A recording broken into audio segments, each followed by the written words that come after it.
Yo les gens, j'espère que vous allez bien, j'espère que vous êtes confortablement installés dans le bien-être de vous-même parce que c'est important. Si t'as pas vu l'épisode 6 de WandaVision, ne regarde pas cette vidéo, genre vraiment ne la regarde pas. Il était pas mal cet épisode, hein. Non, il était pas mal du tout, il était vraiment pas mal. Alors d'un côté, cet épisode a confirmé certaines théories que j'avais, et d'un autre côté, on s'éloigne un petit peu d'une autre. Avant de regarder cette vidéo, pour que tu comprennes exactement les différentes théories dont je parle, essaye de regarder ma précédente vidéo, d'accord, sur l'épisode 5. Comme ça, tu vas vraiment bien comprendre ce que je suis en train de te dire. Et puis, dans le process, si tu veux t'abonner aussi, c'est bien. Je fais du contenu autour des super-héros, donc si t'aimes les super-héros, abonne-toi. Ok, alors directement, on peut dire que cet épisode a confirmé la théorie selon laquelle Wanda n'est pas la seule au contrôle de ce qui se passe à Westview. Typiquement, quand Wanda est en train de parler avec Pietro là, pendant Halloween, elle est en train de lui dire qu'elle ne sait pas comment tout ça est arrivé. Elle se sentait juste seule, ce qui voudrait dire qu'il y a une possibilité qu'il y ait une entité ou quelqu'un qui est venu et qui l'a aidé d'une certaine manière à mettre en place cet hexagone. Dans ma vidéo de la semaine dernière, je vous avais dit que j'avais l'impression que Agnès avait l'air d'être un personnage intéressant, et ce qu'on voit directement dans le générique en mode Malcolm, que j'avais trouvé vraiment stylé, c'est que sur ses fesses il y a marqué Naughty, et Naughty en français tu pourrais le traduire par vilain ou vilaine. Et je pense sincèrement que la série WandaVision est une très bonne série qui ne laisse pas ce genre de choses au hasard. Pour vous faire une petite idée de ce que je suis en train de dire, quand vous voyez des noms écrits sur des écrans d'ordinateur, par exemple de Sword, etc., chaque blase là que vous voyez sont les noms des différentes personnes qui travaillent sur le projet WandaVision. Donc quand je vous dis qu'il laisse rien au hasard, c'est pour de vrai. Donc le fait qu'il y ait marqué sur les fesses d'Agnès, en gros, Naughty, je pense que c'est pas du tout anodin. Donc je pense très sincèrement qu'Agnès est un personnage clé et qu'on va le découvrir dans l'épisode genre 8. Ou peut-être même dans l'épisode 7 en vrai. Mais ça soulève quand même une question, c'est que le moment où ta Vision dans l'épisode 5 qui la libère de l'emprise de Wanda, pourquoi elle a l'air d'avoir si peur si elle est censée être méchante? Peut-être qu'elle faisait marcher Vision, enfin bref, j'en sais rien. Sinon, le truc que vous attendiez, je pense, comme tout le monde, en tout cas comme moi, parce que vous avez vu le trailer, c'est les costumes originaux. Donc pendant cet épisode d'Halloween, chaque personnage porte son costume original des comics, sauf le petit Speed qui porte le costume donc de son oncle, à savoir Vif Argent, Quicksilver. Et sinon justement, en parlant de Quicksilver, le mec est au courant de tout, mais genre tout. Au fur et à mesure de l'épisode, d'ailleurs assez tôt finalement, on se rend compte qu'il est conscient de tout ce qui se passe, il est conscient qu'il n'a pas véritablement la même tête, il est conscient qu'il utilise un accent de temps en temps, il est conscient d'être contrôlé également par Wanda, mais on sait pas dans quelle mesure lui il est totalement contrôlé, parce que quand il finit par sortir la petite vanne de trop et qu'elle le balance, elle aurait pu juste refaire le truc, revenir en arrière, mais non, elle a réagi par pure violence, donc on sait pas quelle est la relation qu'elle a avec lui, quel est le contrôle qu'elle a sur lui et quel est le contrôle qu'elle a sur toute la situation de cette ville. Typiquement, elle n'avait pas prévu qu'il se pointe. Donc ça explique qu'il y a des choses qui vont au-delà de son contrôle. Donc soit c'est quelqu'un qui gère ça, je sais que la plupart des théories sont autour de Mephisto, ou sinon ce sont ses pouvoirs qui évoluent tellement qu'elle ne les contrôle plus. Donc en effet, Quicksilver est au courant du contrôle de Wanda, il est au courant de tout ce qui se passe dans la ville de Westview, tout comme Vision, Agnès, Herb aussi maintenant, et peut-être de plus en plus d'autres habitants de Westview. Parce que ce qui est assez ouf dans cette série, c'est qu'elle laisse plein de zones d'ombre qui s'éclaircissent au fur et à mesure. Typiquement, on commence à avoir l'explication des pouvoirs de Rambeau. Oui, parce que dans les comics, Monica a des pouvoirs et est une super-héroïne, et je pense qu'ils sont plus ou moins en train d'introduire ça avec le fait que, apparemment, si elle retourne dans l'hexagone, eh ben, elle va donc être modifiée parce que le fait qu'elle l'ait traversé 2 fois, ça a déjà modifié un petit peu son ADN. Les gars, je sais pas pour vous, mais moi, quand j'ai entendu ça, j'ai direct pensé aux X-Men. Oui, parce que, attends, laisse-moi t'expliquer. On voit que Wanda a la capacité d'étendre l'hexagone. D'accord? Si ça se trouve, elle peut l'étendre sur l'intégralité du monde. House of M, je dis ça comme ça. Ensuite, on sait que passer à travers, aller sortir et tout, c'est pas forcément bon parce qu'elle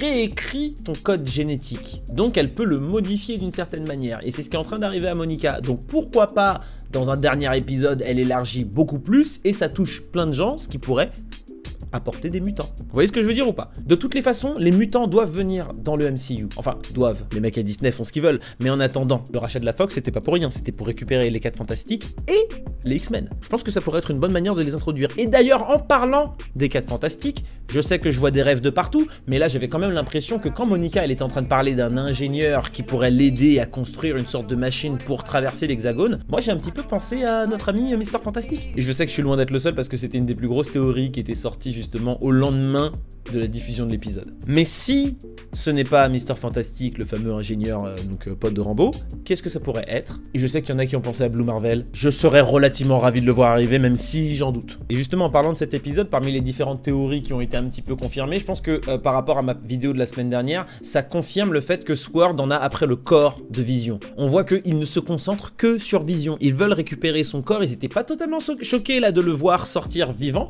ils n'étaient pas totalement choqués de le voir sortir et se désintégrer. Peut-être même que c'était ce mec-là, le flic là qu'on n'aime pas là, c'était certainement lui qui avait le corps de Vision et il veut absolument le récupérer pour des raisons relativement obscures. Est-ce que c'est parce qu'il voulait utiliser sa technologie pour alimenter les prochains vaisseaux? Est-ce que c'est pour utiliser sa technologie, mais cette fois pour faire des armes, pour se défendre des prochaines attaques extraterrestres? Parce que c'est ce qu'il explique, c'est que après le claquement de doigts de Thanos, le monde est tombé dans un truc assez horrible. Et lui a dû tenir à bout de bras une sorte d'organisation contre-terroriste avec la moitié de ses effectifs d'un seul coup. Et s'ils ont pu s'accrocher à la technologie autour de Vision, parce qu'il est quand même en vibranium, etc., bah je me dis que oui, il y a peut-être moyen que ce soit pour ça qu'ils veulent le récupérer à tout prix. Ce qui ne doit absolument pas plaire à Wanda. Tout à l'heure, je vous parlais du fait qu'il y avait donc de nombreuses théories autour de Mephisto. En effet, beaucoup pensent que Mephisto est derrière tout ce qui se passe, et ça se tient en réalité. Mais je me prononcerai pas trop sur cette théorie, même s'il y a eu quand même une petite référence qui fait plaisir. Quand Quicksilver et Pietro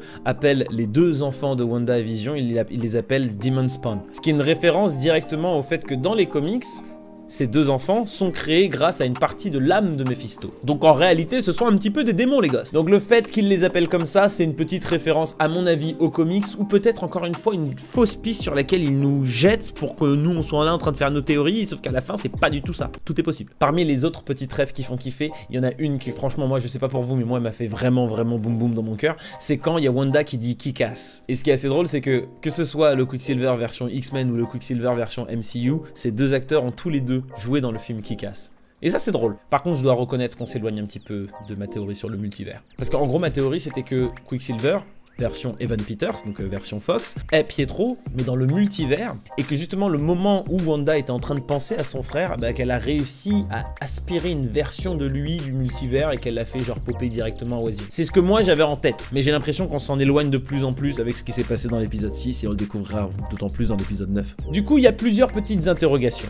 La première, c'est où est Nick Fury? Enfin moi en ce qui me concerne, c'est la première chose que je me demande, parce qu'ils sont là en train d'affronter la plus forte des Avengers sans savoir que c'est la plus forte, je ne sais pas. Toujours est-il qu'ils sont en train d'affronter une Avengers sans demander s'il n'y a pas d'autres Avengers qui peuvent régler le truc, quoi. Parce que vraisemblablement, eux n'ont pas les pouvoirs de l'affronter. Mais à aucun moment, personne ne pense à aller chercher un Thor ou aller chercher une Captain Marvel, justement. Donc on se demande un petit peu quelle est la situation des super-héros à ce moment-là dans le MCU. Là, on arrive vraiment sur la fin de cette série. Il reste 3 épisodes. Je pense qu'on aura encore 2 caméos du MCU.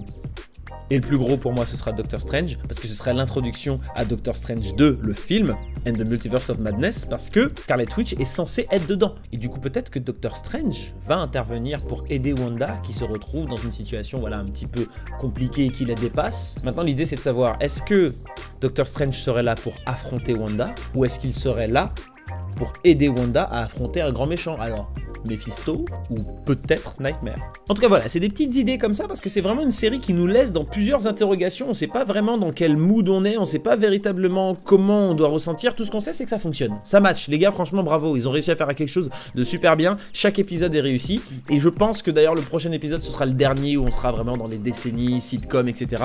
Et que les 2 prochains là, on va être sur quelque chose d'assez énervé. Apparemment les 3 derniers épisodes doivent durer 1 heure alors que les autres duraient genre 35 minutes. Je pense que ça va vraiment s'accélérer. Et je vous rappelle que bien évidemment vous aurez droit à un petit débrief de chaque épisode sur mes réseaux, donc n'hésitez pas à me follow, que ce soit sur Insta, Facebook ou encore YouTube. C'est la fin de cette vidéo, j'espère que ça vous a plu, j'espère que vous aussi vous avez tout un tas de théories et que vous n'hésiterez pas à les mettre directement dans les commentaires. On se retrouve très bientôt, la semaine prochaine ça c'est sûr, parce que du coup de toute façon je ferai un débrief de l'épisode 7, mais avant, parce qu'il y aura certainement moyen que je vous publie du contenu un petit peu avant. Donc je vous fais des bisous, caresses et tendresse, regardez de bons films et de bonnes séries, écoutez de la bonne musique aussi c'est important, mais surtout je vous dis peace, ciao ciao.